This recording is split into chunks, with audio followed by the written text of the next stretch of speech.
And good for you. In fact, I don't ever remember you having dust-ups that were small, frankly. I mean, everything if you're not jumping off somebody else's car. But look, or you're, in 2002, jumping off somebody's car, that was probably the only thing you remember that happened good that year, right?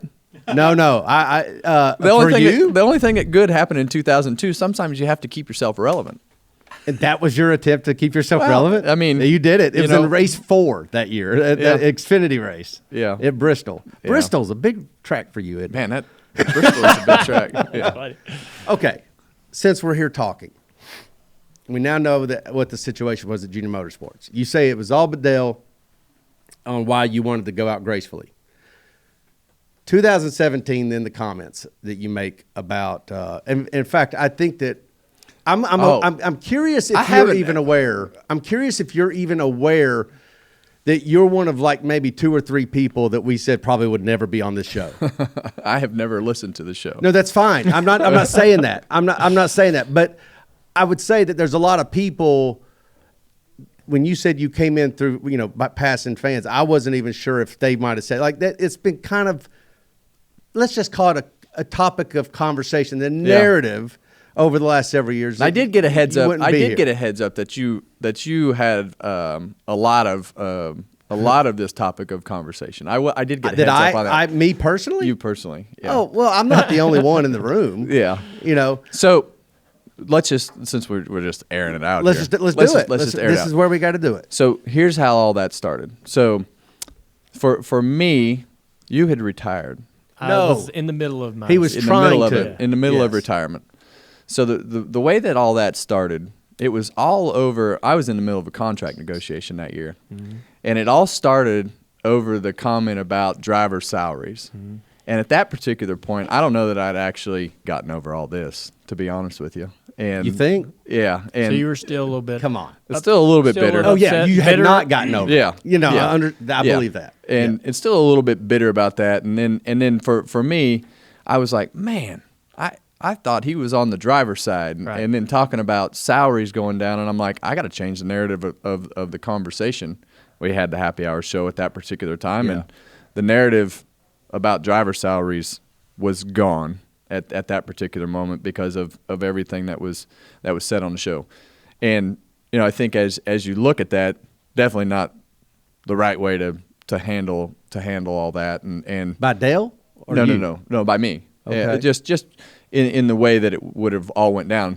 And I think as you look at that, taking a dig at the drivers and their salaries and everything that was said at that particular moment, that was just something that I didn't want in the news and didn't want that to be a topic of conversation. And said the things that I said, and then you have to live with those, right? So you're saying, and I think that if we're doing podcasting right, which we never pretend to know what we're doing. Is that what I thought we were doing a TV show. Whatever it is. Yeah, I think there's a few cameras. But the comments were basically that, and I'm paraphrasing here, but the comments were that you said that Dale Jr. is stunting the growth of the sport in so many ways. And I'd have to go back and look. I don't remember what it was. And because he's stunting the growth of the sport, something about because he's not winning, but he has a lot of the fan base, so he's not like a LeBron James or a Tiger Woods or something like that, but he's stunting the growth of the sport. Yeah, so, I think our sport is very interesting, right? So, you look at Dale and Chase and a lot of the traditional NASCAR racing families and the heritage that they have in this sport. Our sport is a very much a family sport. And I think when you look at all of that, right, and you take all that in, there's a heritage that lives in our sport with families and the traditions that they build forever. And I think for me, it's always been very interesting to me as to why, and this doesn't have anything to do with his popularity. That's always going to be there, but why Jimmy Johnson was never more popular than he was. Do you not wonder that sometimes? Well, if you listen to this show, we talk about it all the time. Oh, you do? Yes. I feel exactly the same way you do about Jimmy. Knowing the guy he is, the person he is. Yeah. I mean, why is he not more, he's celebrated, but why isn't he he's All-American. He fits the mold. He's perfect. Yeah. He's the Atlanta Braves of NASCAR. Why isn't he the most popular? And that's really how this conversation got started. Because No. I think that there was a piece or an element, if I remember correctly. I'd have to go back and figure all that out. There was a piece or an element that had started with, the popularity of Jimmy Johnson, and it developed into what it developed into with talking about taking a dig at him because of the fact that he wasn't the winningest driver that Jimmy Johnson was. None of us are. And why Jimmy Johnson wasn't the most popular driver. When you look at other sports, you look at LeBron James and you look at football, and I don't even know who it is. Who would it be in football? NFL. Patriots, I guess. Yeah, I guess it would be Tom Brady. Tom Brady. And it's our sport is different in a number of different ways. And we'd even talked about it at one point, I believe, when you talk about Jimmy Johnson, when you pair him up with Jeff Gordon and Dale Jr., it's impossible for him to ever capture those two fan bases because of the fact those fan bases were developed, but they also started with a huge magnitude of people and things. So, wrong way to go about it. was it the wrong way? Wrong way. When did you think it was wrong? I thought it was, after you get a year or two probably into that, it was I knew it was wrong when you called Josh. And you Did said, I call Josh? Absolutely. Oh, I don't remember and that. said, why is he doing this? And It sounds like something I do. yeah. And I think at that point you it's kind of like getting out of the car. You're mad about what somebody says, and then you fire back, and then you're like, well, can't take that back. So I'm not hiding from it. But not to minimize my comments, but it was 2017. I was in the middle of my retirement year, and so every weekend they would take me into the media center to do whatever they were going to do, and they would always ask me about current topics and everything coming in and out of the sport every week. And they were asking me about Matt Kenseth and why he's getting shuffled out of Gibbs and how he's probably not going to have a ride, or how will he who will hire him, right? And so I was thinking, well, Matt's got to bring his asking price down, and you got these other drivers coming in like Byron and these kids that'll take nothing to take his job, right?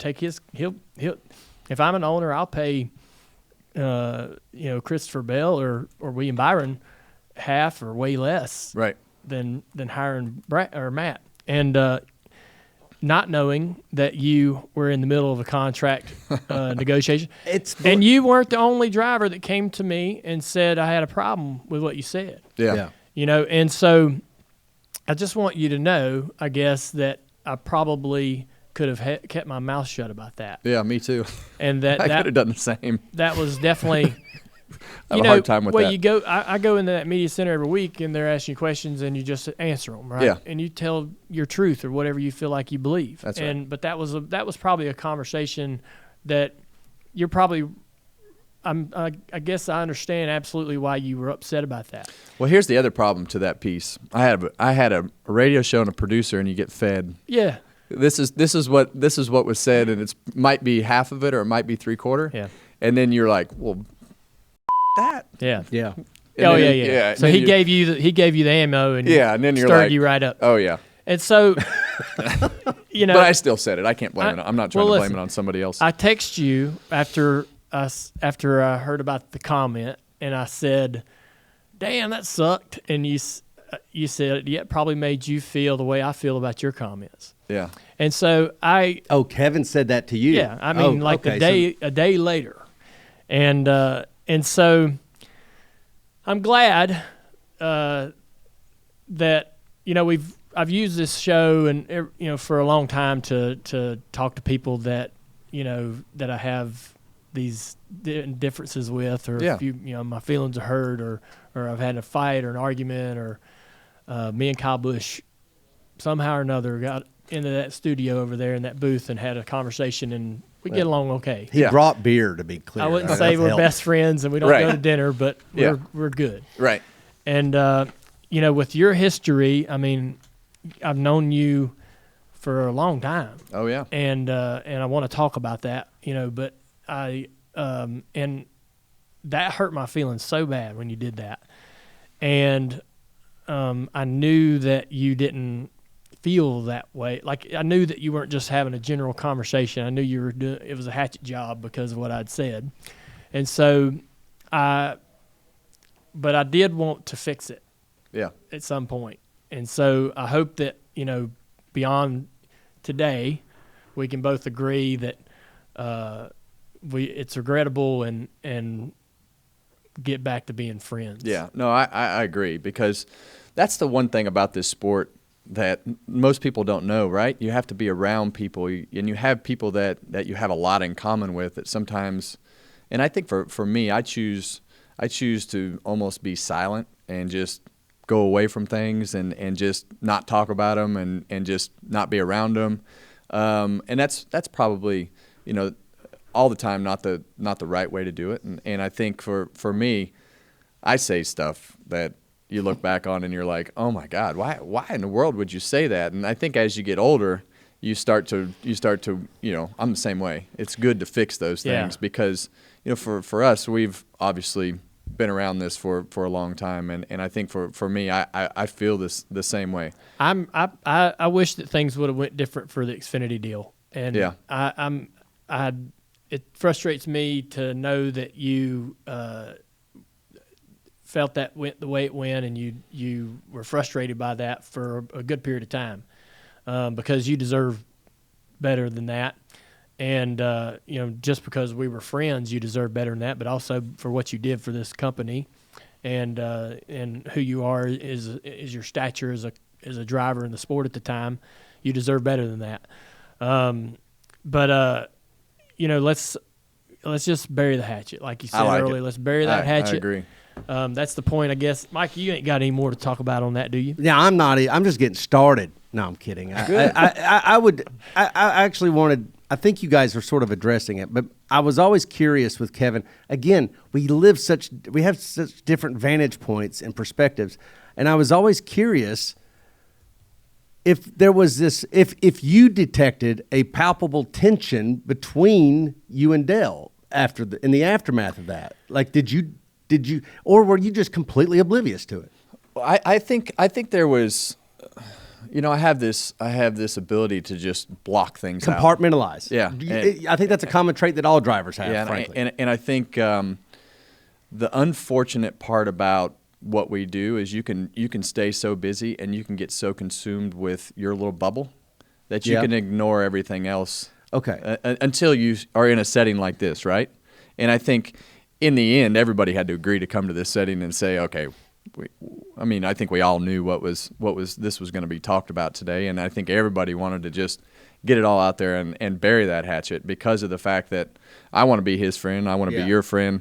We had a lot of, even before this place, we had a lot of good times of things that had happened leading up to this point, and I think for me, when I came to this particular organization for the Xfinity deal, I felt like I was coming into something that I was going to be a part of to help progress and run and just somewhere that you could have fun on Saturdays and really, really be a part of it. And I think when that all went down the second year, you were like, well, that sucks. That's really not what I had pictured in my mind. But in the end, all that is in the past. And I think it's good to be able to hear it from all angles, because knowing how much it hurt his feelings and makes me really realize how detrimental the things that you can say sometimes hurt other people, and I know you're mad, but you probably have heard it from different perspectives. You've probably heard it from a different perspective than you've ever heard it from today with things that you've never talked about too. Sure. So I think that's always good and healthy to get all that. I'm glad you feel that way, and I'm glad you brought up the relationships, because it's funny. People will go at us, and I don't know if you see it, because I don't think you're as drawn to social media, but people, your fans will be like, "Oh, Kevin said something mean to me. I'm so hurt. I wish he was our friend. Yeah. He's a meanie now," and I'm just like, hey, all right, I got it. Maybe we have that coming, but here's the thing: y'all don't understand how much we like Kevin. That was the thing. It was like, he's just that. He was that guy. And there's been a lot of drivers come through here I don't give a damn about. I ain't gonna lie. I couldn't tell you half of them, to be honest with you. I couldn't even name them. But you were special here. You were special. That time here, I was not even aware of all the other stuff that was happening in the second year. The reason why we would have taken that personal, and I've thought about this, is that you got a guy who has already announced his exit. Like, he's hitting the exit. He's going out. So the timing of it, and now I know what the source of it was, which I'm not even saying I disagree with you on that. I know what the source was. Your intention, I don't think, was to be personal, right, to Dale. The thing is that what I wish people would understand is that, like, ultimately as humans, there's a lot of, like, name calling and stuff you couldn't give a damn about. It doesn't matter. But, like, when you sort of go at someone's legacy, especially as they're trying to leave the sport, well, that might be one of the more insulting things that could be said. And I don't know if that was even intentional or if you would have even realized it, but that's how I took it, is that, wait a second, he isn't, 75 years old petering around the racetrack, in everybody's way. Like, he's already had his retirement press conference. He's leaving the sport. It kind of felt like kicking a man while he's, down a flight of stairs or something as he's trying to leave. But ultimately it was like the timing. What we got to do for the next several months in retirement was defend a legacy. That's what, he's talking about going into the media center. He could think of 10 other places he'd rather be than answering questions in a media center. And yet here he is now answering questions about, well, was Kevin right? Mm-hmm. Was Kevin right? I mean, because that was the debate over the next month at least, was Kevin, you'd hear it like, well, he ain't wrong. Dale ain't won. He ain't winning. Yeah. And so it was just a constant reminder that, oh, yeah, we're not winning. Yeah. Oh, yeah, we could be hurting the sport. And that was the only reason why it became personal, I think. And I know that, and I certainly, Kevin, not once do I ever think like you should care about what I think about anything. I'm too inconsequential to all that. But sort of like your producer would egg you on, I probably did the same thing to Dale. Yeah. I ain't gonna lie. Well, that's the other thing is I get it, right? Like listening to you talk and everything that you say is 100% true, right? And everything that you feel and say is probably not exactly the way that I would feel, but I have feelings about it too. So my point is, when you hear it from your angle, it's like, I get it. I hear it from your angle, I get it, and it helps me realize the things that I could have done better or different, and how much it actually hurt the situation. And hearing it from your angle, I don't listen to Josh, so I definitely wouldn't. No, wait a second. No, but I would listen to you today. I would listen to you today, and because and really any day, just because of the fact that you have to have those perspectives because you guys, everybody sees it from a different light, and it's, you could take that and relate it right back to the car. You have to be open-minded to listening to other people's opinions because of the fact that everybody looks at it differently, and there's 39 other cars that are in this garage with a whole different group of people, and there's people running businesses and doing shows, mm-hmm.